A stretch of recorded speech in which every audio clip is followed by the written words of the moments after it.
seja louvado. Lá vai. Tema da mensagem para quem quer anotar. O ato de coragem e fé que marcou toda a história. Tamar, o ato de coragem e fé que marcou toda a história. Ok? Ok. Lembrando que essa é uma série. Lembrando também que eu já coloquei a mensagem de segunda-feira no YouTube. Se quiser assistir, se inscreve no canal, convida alguém e vai lá se inscrever. Eu só vou pregar quando chegar a 100 pessoas. Tô brincando, vou pregar agora. Vamos lá. Gênesis capítulo 38. Eu tinha colocado minha Bíblia lá longe. Aqui, Gênesis capítulo 38. E nós vamos ler hoje a partir do versículo 13, por favor. Capítulo 13 de Gênesis 38.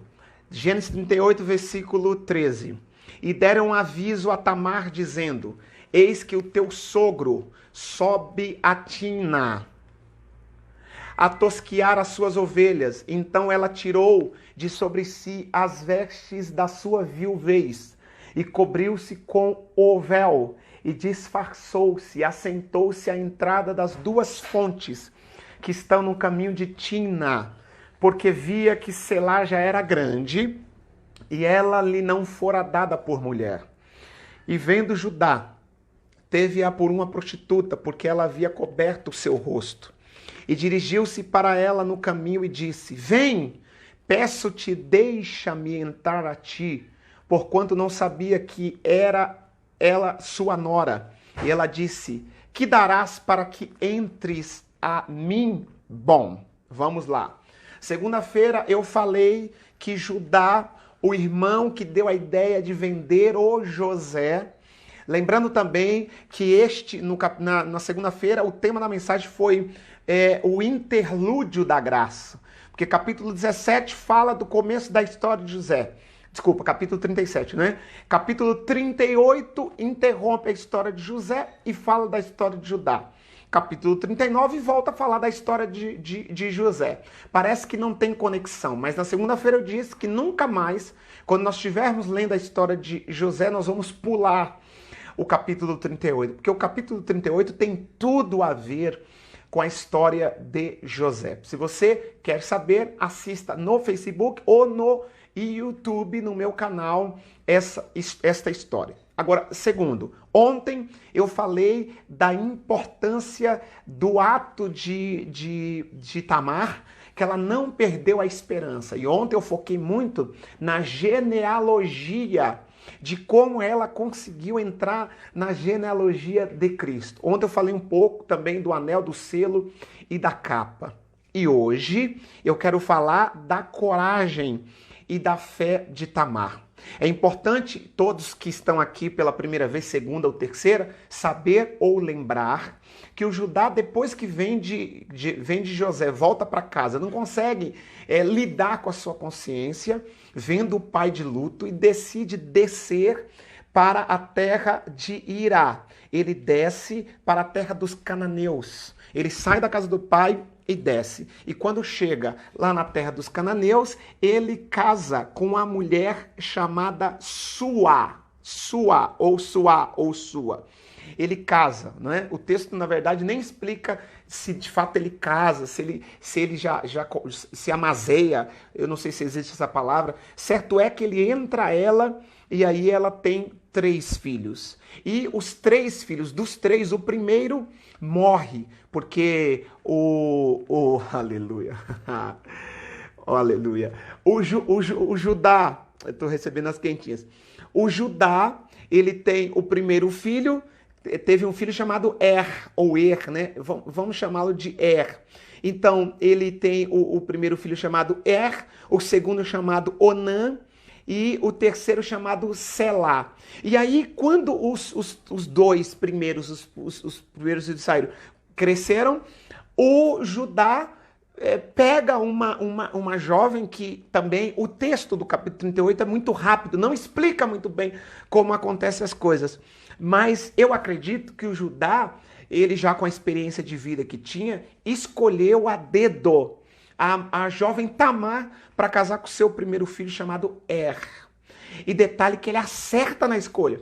Porque a Tamar é bonita, cheia de fé, casta, uma mulher que acredita nos ensinamentos do pai de Judá. Porque ela acredita na lei do levirato, que na época era uma lei oral, não era uma lei mosaica, porque isso aqui é antes de Moisés. A Tamar se mostra cheia de fé, cheia de coragem. Ela acredita de fato que essa lei do levirato, que é a lei do cunhado, quando morre o homem, a mulher casa com o cunhado, ela acredita nessa lei. Ela tanto acredita que ela espera os 3 filhos, porque ela casa com o primeiro, o e o texto diz, e eu preciso ser rápido que eu quero chegar aqui onde o Espírito Santo me deu hoje, é só para contextualizar quem chegou agora, o primeiro é mau, esse primeiro filho de Judá, ele é ímpio, e eu expliquei todo um contexto antes de ontem eu não posso repetir a mensagem.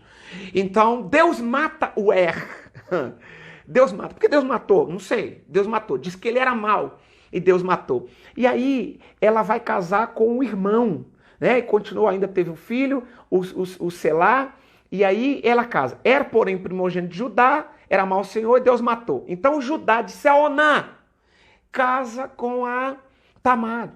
O Onã casa, aí tem um detalhe importante que eu quero começar a pregar agora, que eu preciso ensinar de novo e deixar muito claro, isso é importante. O não engravidou a Tamar, né?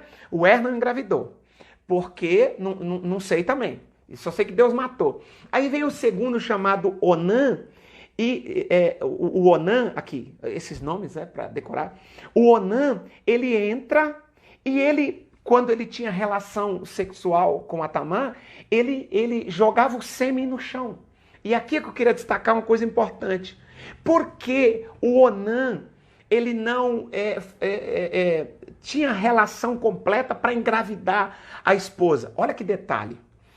Ele iria engravidar a Tamar, o menino ia nascer, só que esse filho do Onã, que é o segundo filho de Judá, esse menino que nascesse não seria considerado filho dele. Seria considerado filho do o primeiro. Logo, existe a lei ou a tradição da primogenitura. Isso aqui é importante.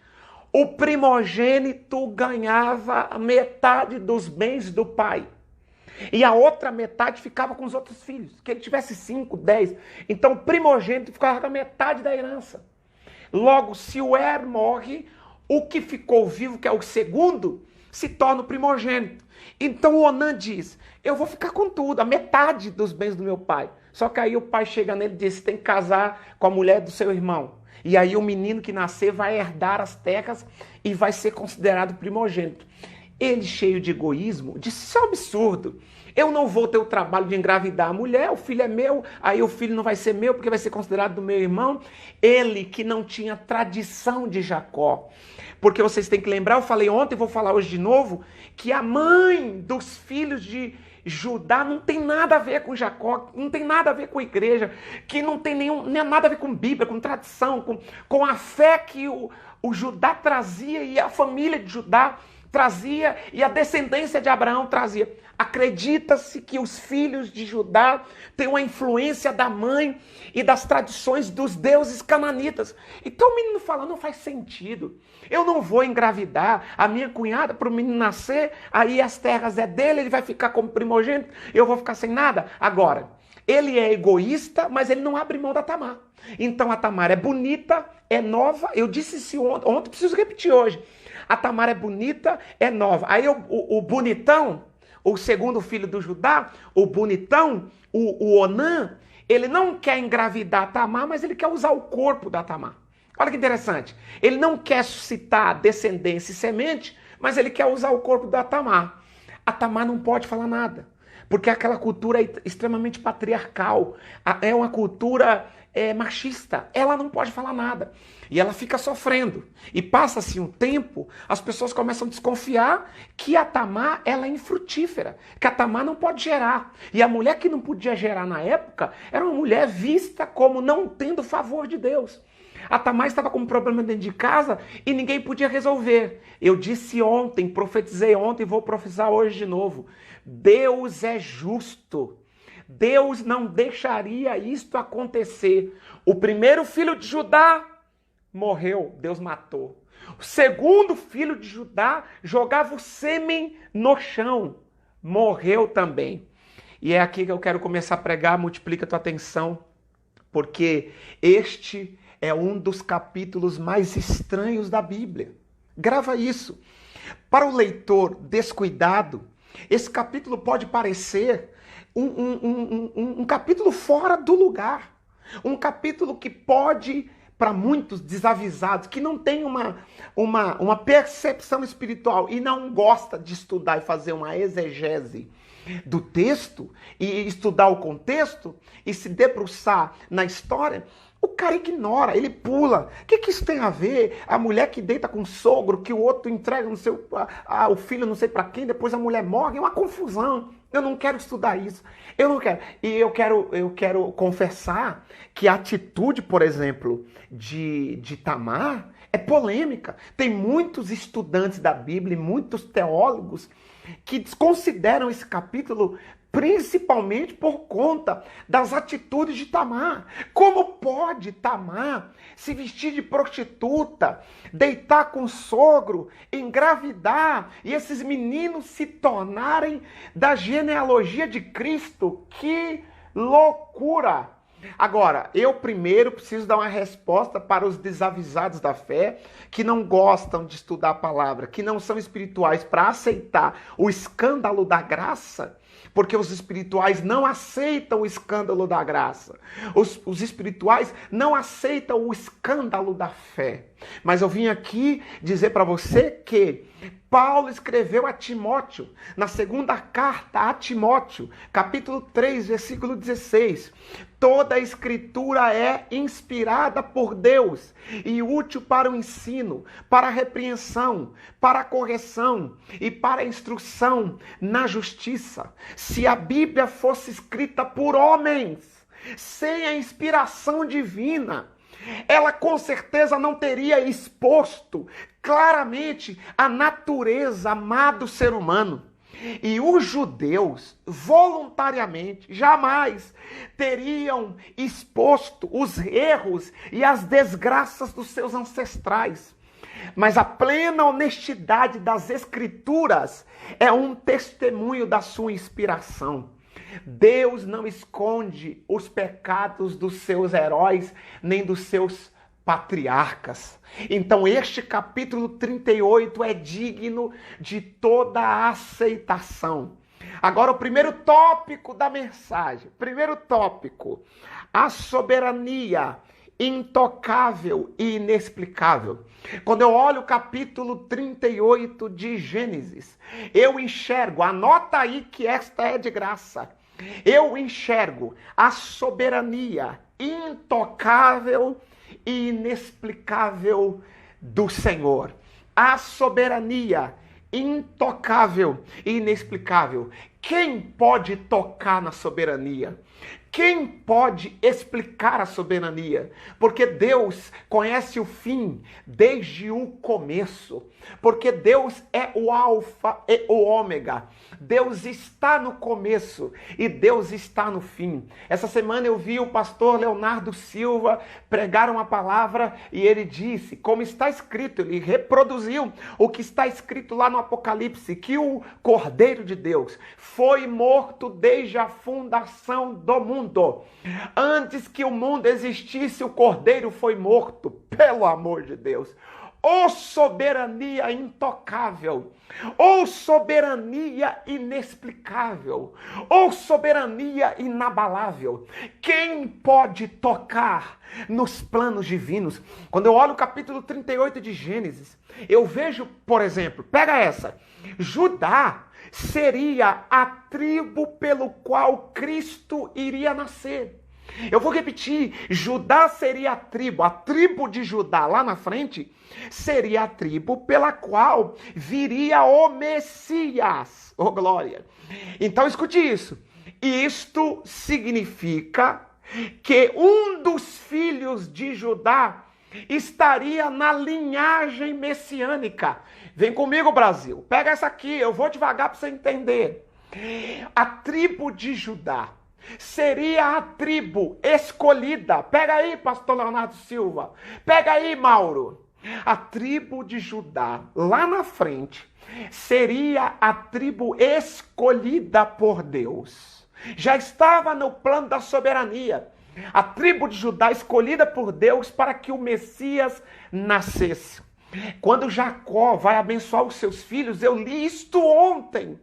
Ele diz que o Judá é o leãozinho e que ele se comportaria como um leão e que o cetro não iria se distanciar e sair do Judá, da tribo de Judá, e que os irmãos de Judá iriam servi-lo, iriam ser orientados e eternamente o cetro ficaria na tribo de Judá, de forma soberana. De forma peremptória, Deus decidiu que a tribo de Judá seria a tribo do Messias. Agora vem comigo, vamos subir de nível.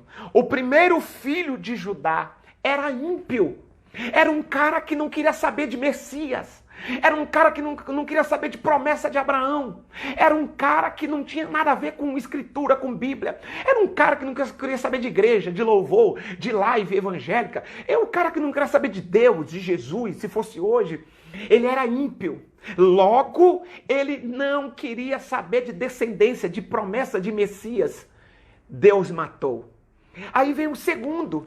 O segundo não quer saber de genealogia, não quer saber de semente, não quer saber de Messias.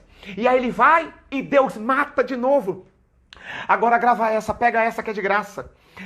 Anota as atitudes dos filhos de Judá. Isso aqui Deus me deu, fiquei louco aqui. As atitudes dos filhos de Judá estavam bloqueando a promessa do Messias. Quando o primeiro não quer engravidar a Tamar, e ele brinca, pisa na graça, ele não quer saber de promessa de Abraão, de Messias, Deus olha e diz, isso aqui não vai frutificar. Deus matou. Por que Deus matou? Porque nada e nem ninguém pode impedir os planos soberanos de Deus. Se Deus tem um plano soberano e o homem entrar na frente, Deus tritura, Deus passa por cima. Deus... Eu, quando morei no Nordeste, eu via muito no círculo de oração, os irmãos falaram um negócio que não é versículo bíblico, mas é uma máxima que eu acredito. Quem se coloca na frente do crente, quem mexe com o crente, ou morre, ou se converte, ou muda. Se ficar na frente de quem tem promessa, ou morre, ou se converte, ou muda. O primeiro filho de Judá não queria saber de frutificar. Deus matou, porque tinha que ter o Messias ali. O segundo pegava o sêmen e jogava no chão. Deus matou outro, porque ninguém poderia impedir. Remanakamanaya. Ô glória! Existia uma promessa. E uma profecia em Gênesis 3,15. Porém, inimizade entre você e a mulher, entre a sua descendência e a descendência dela. Este lhe ferirá a cabeça e você lhe ferirá o calcanhar. O que eu vou dizer aqui não é doutrina, mas eu acredito e Deus me deu agora. Existe, se você olhar no tempo presente, existia uma clara batalha espiritual nos casamentos de Tamar e os filhos de Judá. Existia uma batalha, eu vou repetir, dali sairia a genealogia do Messias. E de alguma forma o diabo, ele vai interrompendo e usando o coração dos homens ímpios para tentar interromper a genealogia, para tentar interromper a promessa, mas ninguém pode interromper a promessa que Deus estabeleceu na tua casa. Eu preciso profetizar. Deus vai tirar do caminho as pessoas que querem impedir as promessas e os planos soberanos que Deus tem para tua casa, para o teu ministério, para tua vida, para tua profissão. Eu não sei se você crê nisto. Esta batalha será ganha pelo céu, porque Deus vai intervir. Nesta batalha você não peleja. Nesta batalha você só ora, jejua e crê, porque eu vou intervir. existia uma luta espiritual. E nesta luta, os filhos de Judá estavam contribuindo para tentar interromper esta promessa. Deus tirou eles do caminho. Aí sobra o terceiro filho de Judá. E o Judá, sabe o que o Judá faz? O Judá esconde o terceiro filho. Ele esconde o terceiro filho. Por que ele esconde o terceiro filho? Porque ele pensa... Eu falei isso ontem. Ele pensa, bom, todos os rapazes que casam com a Tamar morrem. Então eu vou esconder o meu filho aqui. E aí ele chega nela, eu contei isso ontem, que diz para ela, volta para casa do seu pai. A Tamar volta para casa do pai sem herança, volta viúva, volta sem filho, volta sem Levi, sem cunhado, sem redentor, sem Goel. Ela volta sem dinheiro, sem herança, sem nada. Volta para casa do pai envergonhada. E ela fica lá, porque o Judá diz, quando o meu terceiro filho crescer, eu vou entregar ele para você. Isto não aconteceu. O primeiro tópico da mensagem, anota aí, a soberania intocável e inexplicável. Deus escolheu a tribo de Judá para que o Messias nascesse. Por quê? Pergunta para Deus quando você chegar no céu. Sinceramente, eu penso que poderia ser um dos filhos de José. Tanto porque os filhos de José foram adotados por Jacó antes de Jacó morrer. E o Jacó diz, José, os teus filhos agora são meus filhos.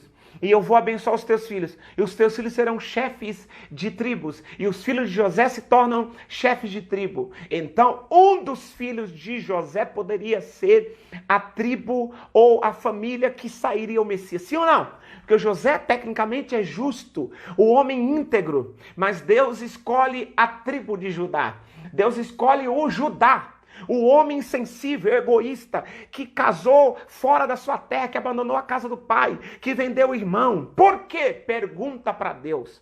Porque isso aqui é graça. Isso aqui não é mérito. Isso aqui é graça. Por isso que eu estou dizendo que a soberania de Deus é intocável. E a soberania de Deus é inexplicável. E a graça é inexplicável. Agora é aqui que eu queria chegar. Porque essa parte é muito polêmica, mas eu sei que o Espírito Santo vai nos fazer elucidar. E nós vamos sentir a presença dele para terminar. A fé e a ignorância de Tamar salvou uma genealogia. Vem comigo, Brasil. A fé, anota. A fé e a ignorância de Tamar salvou uma genealogia. Lembrem, o Judá tinha 3 filhos. Os 2 primeiros morreram. Sobrou o mais novo. Agora eu sei que você sabe. Se você sabe, vai lembrar. Se você não sabe, vai saber. Esse terceiro filho de Judá não herdou esta honra de ser o homem que vai prosseguir na linhagem de Jesus. Esse terceiro filho de Judá com sua não será o menino da qual a genealogia de Jesus vai sair. Meu Deus! Então a genealogia de Jesus tem que ser salva. E como a genealogia de Jesus vai ser salva? Como a genealogia de Jesus vai ser completa? Vai ser salva e completa com Tamar. Agora a Tamar, gente, a Tamar não tem noção do que eu estou pregando. A Tamar não estudou teologia. A Tamar não conhece a família do Judá. A Tamar não teve contato com Jacó. A Tamar não teve contato com José.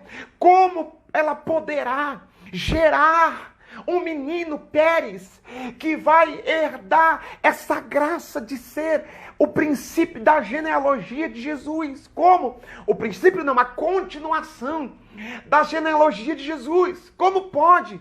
É aqui que a fé, alinhada à ignorância da Tamar, faz toda a diferença. Porque escute isso aqui.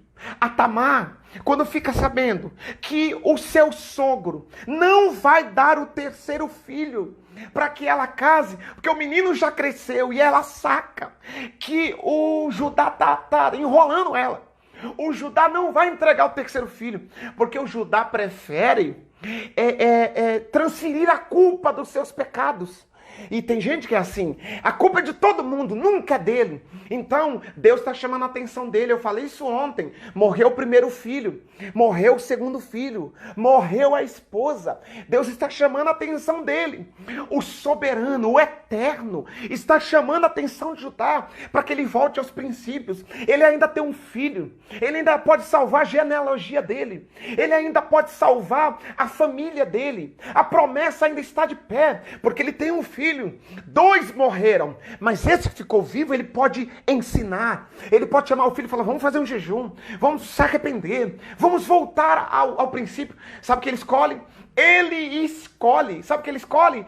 Ele escolhe sair com prostituta, em vez de se arrepender. Quando ele está indo no caminho de Tina, a Tamar saca que ele não vai entregar o terceiro filho. Então ela decide tirar as roupas da viuvez, aleluia, e colocar as roupas de uma prostituta cultual. Anota que eu estou falando, para você não perder a linha de raciocínio. Eu estou falando que a fé aliada à ignorância salvou a genealogia de Judá. Porque a prostituição cultual, na cultura cananeia, era um costume aceito pela sociedade. As devotas da deusa Anat promoviam a prostituição. Algumas moravam no templo de Anat e de Astarote ou de Baal. Outras prostitutas moravam na região. Elas se cobriam de véu e elas eram então as noivas simbólicas do deus Baal. Então a prostituição cultual era tolerada, aceita pela cultura local. E existiam essas prostitutas cultual. E essas prostitutas cultual, inclusive, eram respeitadas por muitos. Aí esse ato da prostituição cultual representava no coito, no ato, o casamento dos deuses. O deus Baal junto com Anat. A prostituta representava a deusa e o homem que deitava com a prostituta representava o deus. Quando eles se uniam no ato sexual, existia ali simbolicamente, para a cultura da época e para a religião da época, o casamento dos deuses. E este casamento trazia a energia e a força para que a terra pudesse fecundar e prosperar. Esta era a crença local. Oh, meu Deus! E aí, a Tamar, ela se veste de prostituta, crendo no Deus de Abraão. Olha que loucura! Olha a ignorância da Tamar. É aqui que eu queria chegar. Olha a ignorância da Tamar. A Tamar mistura a religião dos cananitas junto com a fé do Deus de Abraão. Ela mistura a ação, pega essa, a ação das prostitutas cultuais que eram aceitas na época com a fé de crer na genealogia, na lei do levirato, e ela quer. Aí você tem que perguntar no céu quando chegar lá, ou entrar dentro da história, voltar no tempo e perguntar para ela: você estava pensando na genealogia de Abraão? Você escutou a tradição oral que Deus fez uma promessa para Abraão? O Judá te contou, ou os filhos de Judá te contaram que existia uma promessa de genealogia do Messias? Como você pôde crer? E por que você ficou esperando e não abriu mão dessa promessa? Por que você teve tanta esperança e tanta fé e tanto tempo esperando e fez esse ato louco, translocado de coragem misturado com ignorância para ter essa semente da família de Abraão? Eu não sei se alguém contou, se alguém pregou, se ela teve uma revelação. Certo é que ela mistura a ação das prostitutas cultuais junto com a fé de Abraão. É por isso que eu estou dizendo que a fé dela, a fé na genealogia, a fé na lei do levirato, a fé na crença do Messias, a fé na crença oral da tradição de Abraão, de Isaac e de Jacó, junto com a ignorância de se deitar com o sogro, essa atitude dela gera o Pérez. E é claro que aqui eu não posso justificar e apoiar a ação dela. mas eu posso, sem justificar a ação, sem aprovar a ação, sem apoiar. Eu não estou dizendo que você tem que sair daí se vestindo, sair da sua casa se vestindo de prostituta. Eu não estou dizendo que você tem que trair o seu marido. Eu não estou dizendo que você tem que fazer coisas loucas para que as pessoas se convertam. Não! Eu estou dizendo que dentro da ignorância de Tamar, Deus se utiliza para agir no seu plano soberano. Rema. Takamanassamaya, oh glória, pega. E eu preciso dizer para vocês que, olha que interessante, olha o que a Bíblia diz com relação a isso.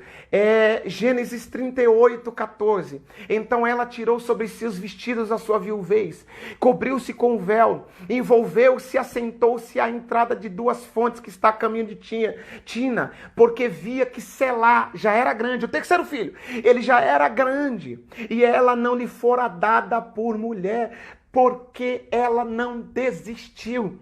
Existia uma força maior. Isso aqui não é doutrina. Existia uma força maior que não impedia da Tamar desistir. Deixa eu aplicar para você não desistir da live, porque eu sei que a live hoje está um pouco, sei lá, alto nível. Espero que você esteja entendendo. Se você não entendeu muita coisa, você vai entender agora. Existe uma força maior dentro do seu coração que não te deixa desistir. Vem comigo, eu estou falando numa live a quase 100 pessoas e muitas nunca fizeram curso de teologia. Muitas que estão me escutando aqui não conhecem nem de Bíblia e nem conseguem ler um texto bíblico. E quando eu disse para você, leia Gênesis 38, você leu Gênesis 38, você quase ficou doido. A sua mente queimou e você falou, não entendi nada. Quem é essa mulher? Esses homens que morreram, por que aconteceu isso aqui? Eu não entendi nada. Pois é, a Tamar também não entendia. Mas existia uma força dentro dela que a fez reagir e não desistir. E Deus se utilizou desta ignorância, porque Deus não leva em conta o tempo da ignorância. Deus se utilizou da ignorância de Tamar para cumprir o seu soberano propósito. Vem! Taramakamaya, Katamassamá. E se você olhar a genealogia de Cristo, você vai ver Batseba, você vai ver Raabe, você vai ver Ruth, você vai ver Tamar, mulheres que tiveram atitudes e comportamentos reprováveis para muitos. Mas Deus se utilizou da ignorância dessas mulheres para gerar uma semente profética. Remanakamaya, levanta a tua cabeça, porque Deus não aprovou suas atitudes, mas Deus não te descartou apesar das suas atitudes. Deus não aprovou as suas atitudes loucas. Deus não aprovou as suas precipitações. Deus não aprovou aquelas loucuras que você fez. Eu sei que Deus está falando com você, e esta palavra vai como uma flecha no seu coração. Você estava se sentindo culpada, e existe aí um fruto de pecado. Agora vem, eu não sei se você está comigo nessa. Se você não estiver no terceiro céu, você não vai pegar isso aqui. Eu repito que Deus não está justificando o pecado de ninguém. Eu repito que ninguém é para sair dessa live, se vestir de prostituta, ficar na esquina e deitar com vários homens. Eu não estou dizendo isso, mas eu estou dizendo que a Batseba, que adulterou com Davi, casou-se com Davi, teve um filho chamado Salomão. E este Salomão foi o herdeiro do trono de Davi. Vem comigo, Brasil. Por que não foi de outra mulher? Por que teve que ser da Batseba? Deus concordou com o pecado de Davi? Vocês sabem que não. Mas Deus, no seu soberano propósito, decidiu, apesar de se utilizar do contexto para cumprir o seu soberano propósito. Vem comigo, Brasil. Eu quero que você grave o que eu vou dizer. A Tamar era uma convertida ignorante. Vem comigo, Brasil! Ô, pastor Mateus, ô, Beto Santiago, ô, quem ficou até agora? Ô, Tiago, que é pastor lá no Piauí, anota isso aí. Ô, Natália, pega essa. Ô, Arthur, ô, Cirlei, Ramatamacamassamaya, pega essa, pelo amor de Deus, eu tô todo arrepiado. A Tamar era uma convertida ignorante ao Deus de Israel. Uma convertida ignorante, o que é isso? Uma convertida que fazia as coisas que ninguém consegue, misturava tudo. Há um tempo atrás eu preguei numa igreja, Deus sacudiu, foi uma bênção no final do culto. O irmão me procurou e falou: pastor, você pregou demais. Ave Maria, pastor, você pregou demais. Eu falei: irmão, não é Ave Maria não, porque esse Ave Maria não tem mais na igreja. Ele falou: desculpa, pastor, eu acabei de me converter, aí eu estou misturando tudo. A Tamar, ela crê, a Tamar sente uma força, que ela não entende o porquê, mas ela se utiliza de métodos da sua religião, do seu costume, da sua época, do seu contexto. A Tamar era uma convertida ignorante.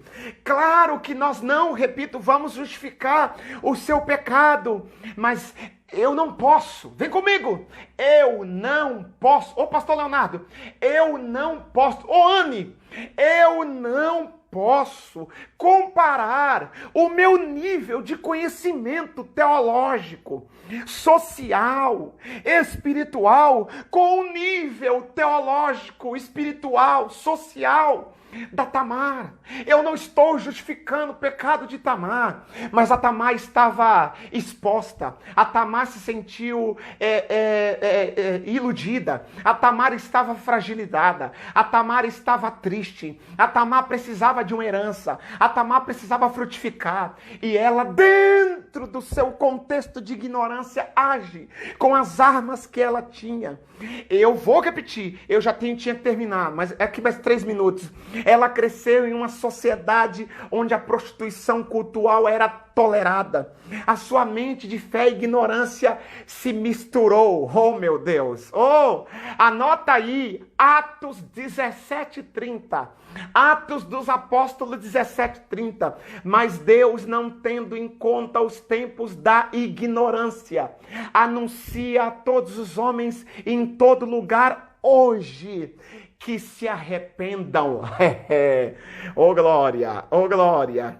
E eu vou terminar agora, eu estou querendo pregar até meia-noite, mas eu vou terminar. E amanhã eu vou falar do selo do cajado, amanhã. Eu ia falar hoje, mas Deus mudou tudo.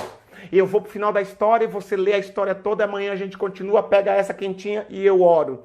No final da história, porque eu não estou pregando de forma cronológica, no final da história, quando o Judá deita com a Tamar engravida, ele fica sabendo que a Tamar engravidou, e ele diz: tira para fora, que nós vamos queimá-la. Inclusive esse negócio de queimar é um negócio inédito. Geralmente na lei de Moisés, por exemplo, era para apedrejar. E ele diz: vamos queimar. Hoje um rapaz mandou uma mensagem para mim: ô pastor Israel, fala hoje à noite que o Judá, ele estava queimado e queria queimar os outros. Porque disseram: tira para fora. Ele falou: pode queimar. Geralmente quem está queimado quer queimar os outros, mas ele não tinha direito de queimar ninguém, porque ele já estava queimado também. Não tem que queimar ninguém. Tira para fora. Porque quem está cheio de pecado quer esconder o pecado, justificar o pecado em cima dessas pessoas, ficar acusando as pessoas. Geralmente, os acusadores é aqueles que guardaram, esconderam seus pecados, quer tirar o foco da sua pessoa e fica acusando os outros. Então, a notícia da gravidez de Tamar deu voz à hipocrisia de Judá. Eu vou repetir a nota. A notícia da gravidez de Tamar deu voz à hipocrisia de Judá. Judá queria queimar quem não podia ser queimado, porque ele já estava queimado também. E eu lembro da mulher adúltera que colocaram ela numa roda no meio e disseram para Jesus: a lei tem que matar, diz que tem que matar. O que o senhor diz? Aí Jesus diz: quem não pecou, quem não tem pecado, atire a primeira pedra. E aí o confronto, e aqui eu termino. Quando ele diz: mata a Tamar diz: então, eu só quero revelar quem é o pai, vocês podem me matar. O pai é o dono do selo, dono do cajado e dono do lenço. que era, vocês sabem da história, quem não sabe vai saber amanhã, que era o penhor, a garantia que ele deixou para Tamar quando deitou com Tamar. Quando a Tamar revela isto para ele, ele cai no chão e diz: você foi mais justa do que eu. Olha aqui, só mais esse versículo eu termino. Capítulo 38 e versículo 29. Versículo 28, aconteceu que dando...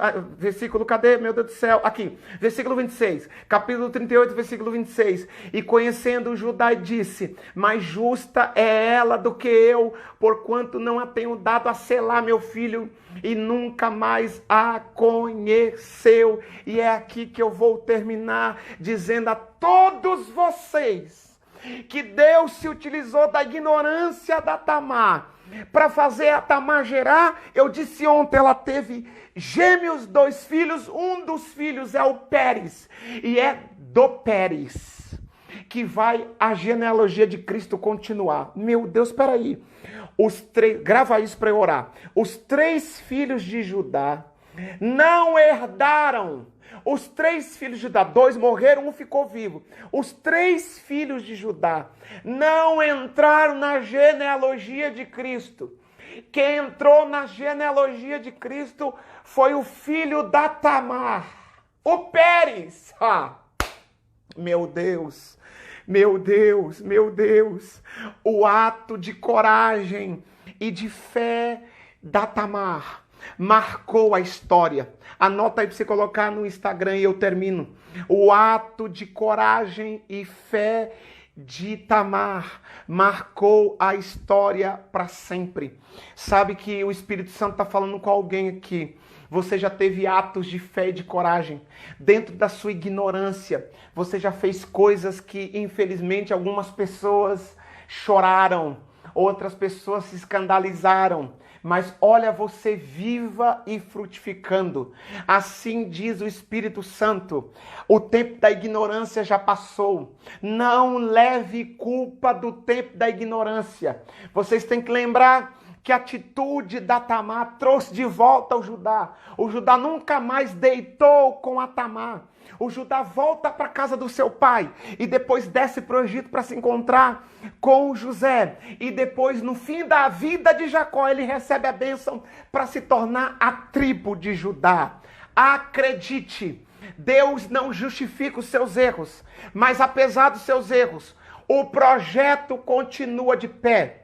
Apesar dos seus erros e considerando Deus a sua fé dentro da ignorância que você tinha, Deus se utiliza de tudo isso para cumprir os seus propósitos.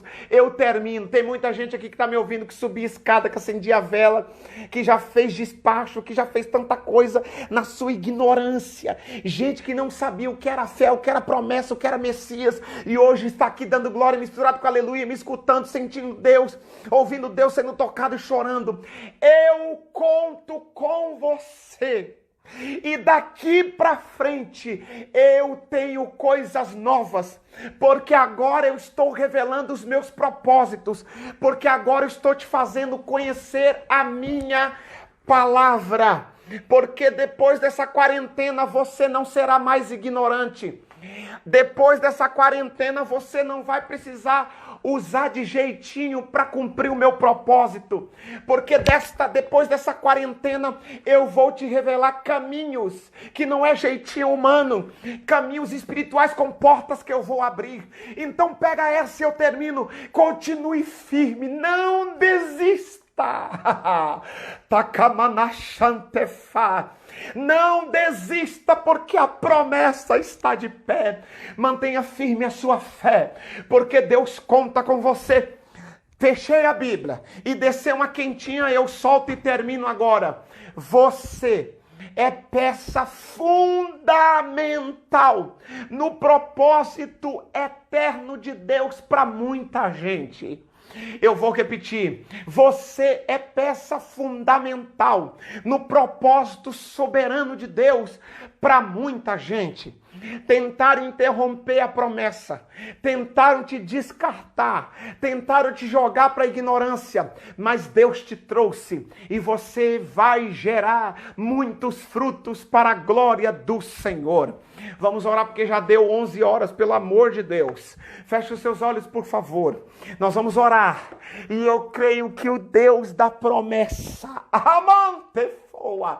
o Deus da promessa hoje está descendo com providência para confirmar os filhos espirituais e toda a frutificação que Ele está colocando no seu coração. Ó Deus, eu te louvo porque no nosso tempo de ignorância e no nosso tempo de cegueira espiritual, o Senhor ainda se utilizou da ignorância para fazer cumprir os seus propósitos soberanos. Fica conosco, Senhor, manifesta o teu poder, toca de forma soberana e sobrenatural na vida dos teus filhos que estão até agora ouvindo a tua palavra. Renova, restaura, encha e restitui. Senhor, eu sei que as pedras de muitos hipócritas estavam na mão para apedrejar a tua filha. E eu sei que a fogueira da hipocrisia e da acusação estava sendo acesa para destruir a tua filha, o teu filho. Mas a salvação chegou, a justificação chegou, a graça chegou. E a graça cobre os defeitos, a graça nos compra, a graça nos substitui, a graça nos leva a um tempo de propósito. Eu te louvo, Jesus. Fica conosco, continue manifestando tua graça, curando a produção, a minha esposa, entrando nos hospitais, abençoando os profissionais da saúde e manifestando o teu poder. Em nome de Jesus, eu te agradeço. Fica conosco, toca, restaura e anima para a glória de Deus Pai. Amém e amém e amém. Deus te abençoe. Amanhã, 10 horas da noite, estaremos aqui e vamos continuar falando do cajado, falando do selo, falando do lenço e falando dos propósitos divinos. Eu quero falar um pouco da descendência de Pérez. Eu quero falar um pouco do que aconteceu depois que a Tamar engravidou. O que aconteceu? Como eles conseguem entrar na genealogia? O que acontece com a Tamar depois que ela não é queimada na fogueira? O que acontece? Amanhã você vai descobrir. Vem comigo porque essa série é melhor que Netflix e novela.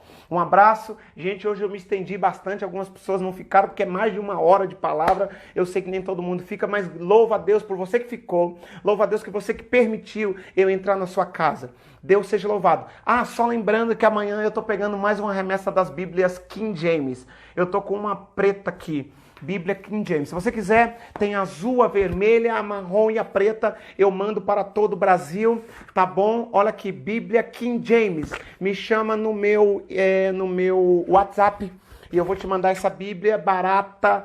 É muito próxima da original, do texto original e vai fazer toda a diferença na sua leitura, tá bom? Um abraço. Você que não compartilhou ainda essa live, quando terminar, compartilha, manda para alguém que não assistiu para que ela possa assistir e ser curada. Um abraço. Deus abençoe. Orem pela produção. Amanhã ela vai estar melhor em nome de Jesus e nós estaremos firmes e fortes no propósito, tá bom?